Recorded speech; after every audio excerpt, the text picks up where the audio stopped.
Bonjour chers compatriotes du Congo-Brazzaville. Moi c'est Patrick Rosenberg. Nous sommes aujourd'hui jeudi 8 décembre 2022. Chers compatriotes,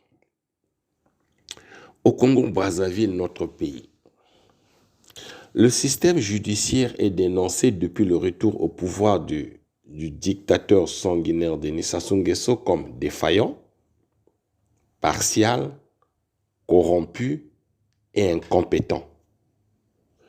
Le régime voyou du génocidaire Denis Sassou Nguesso prend des mesures liberticides pour brider l'opposition, la société civile et étouffer les voix critiques. Malheureusement, ces 2 dernières décennies sont marquées par une vague insidieuse de menaces de mort, d'inculpation pour des motifs forgés de toutes pièces, de campagnes de dénigrement, d'attaques, de kidnapping et d'homicides visant les opposants politiques et les défenseurs des droits humains. La diaspora congolaise dénonce l'augmentation de la stigmatisation des menaces, des homicides et des délits de justice auxquels sont confrontés les Congolais, les opposants politiques, les défenseurs des droits humains et les personnes qui se battent pour la démocratie, la réconciliation nationale, l'unité et le progrès au Congo. Le Congo-Brazzaville, l'enfer des prisonniers et d'opposants politiques, avec un système judiciaire défaillant, incompétent, inexistant, et des magistrats incompétents, corrompus, voleurs, mal formés à l'ENAM et à la faculté des droits de l'université Marine Ngouabi. Et bien sûr, dans d'autres facultés, là au Congo. Oui, chers compatriotes, les méthodes de torture dans les prisons du régime voyou du génocidaire Denis Sassou Nguesso sont monnaie courante. En effet, plusieurs méthodes de torture sont utilisées dans les prisons congolaises. Prisonniers politiques, prisonniers d'opinion et de droit commun, roués de coups, de chocs électriques, pendus ou attachés dans des positions douloureuses pendant de longues heures, voire des jours, et refus de l'accès à la nourriture ou aux installations sanitaires et aux douches, torture sexuelle et viol des hommes, des femmes, par des escadrons de la mort du régime satanique du primitif Denis Sassou Nguesso.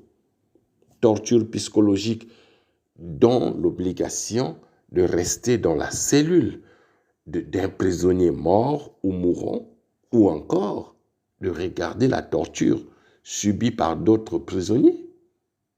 Donc, dit qu'il n'y a pas de torture dans les prisons congolaises, ou qu'il n'y a pas de prisonniers politiques au Congo-Brazzaville, cela relève d'un mensonge d'État, de ce gouvernement de voleurs, de criminels, de menteurs et d'incompétents.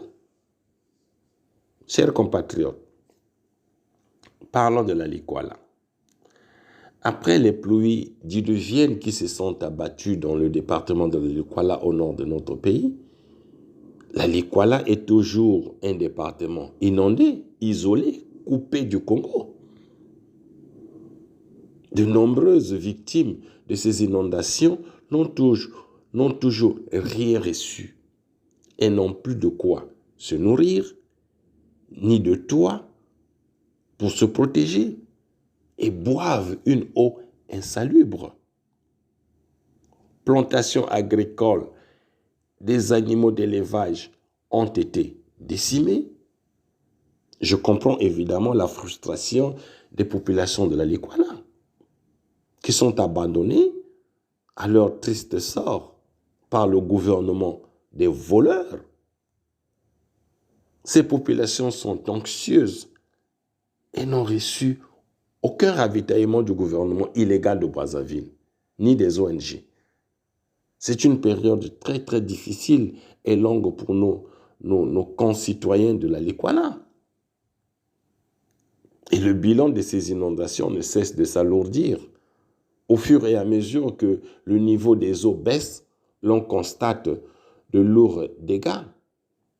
Bref, l'assistance humanitaire aux victimes des terribles inondations qui ont dévasté le département de la Likwana représente aujourd'hui un véritable défi pour la société civile congolaise. Que l'ignorant Denis Sassou Nguesso vienne ici me contredire.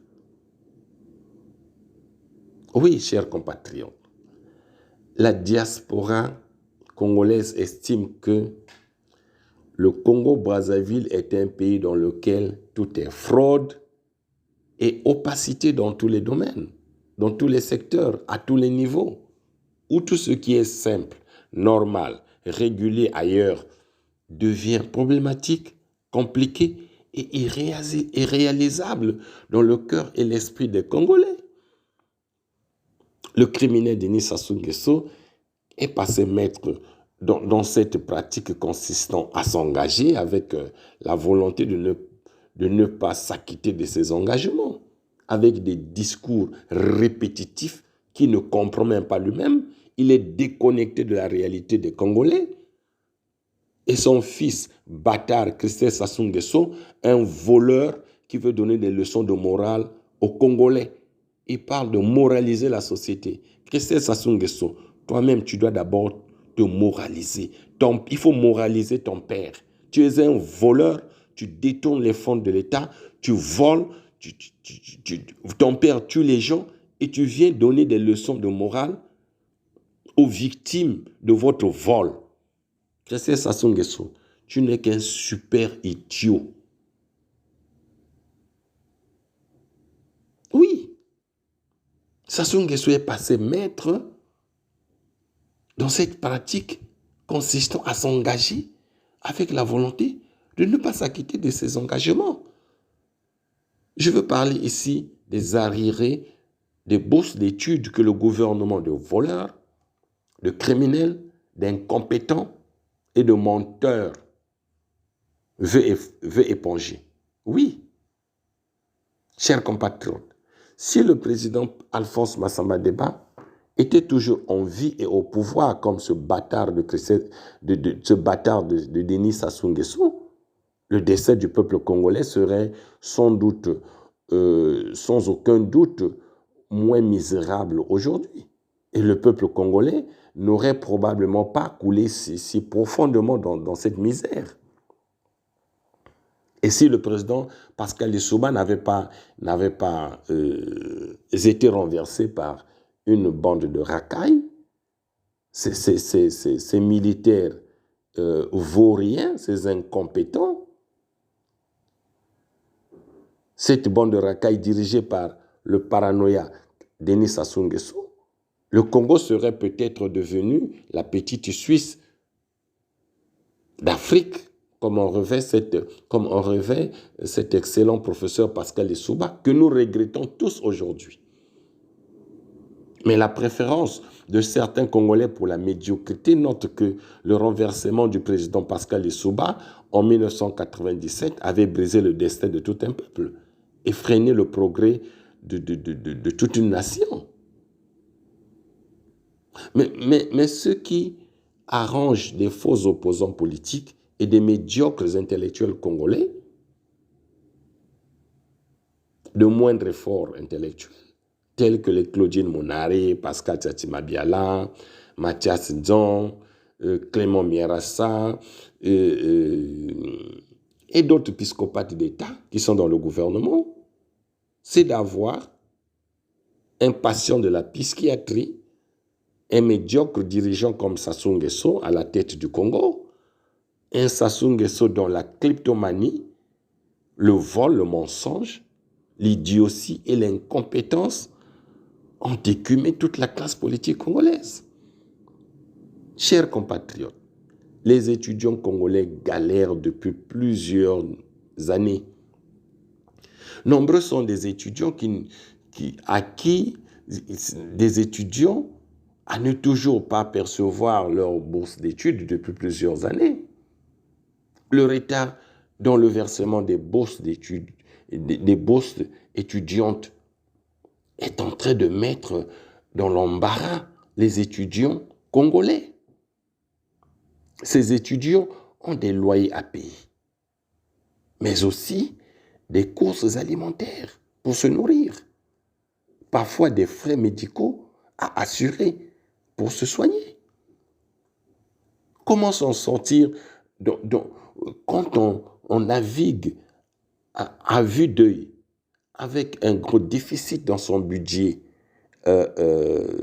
annuel et sans aucune information de la part de ce gouvernement de délinquants d'économie, des délinquants économiques et des criminels d'État?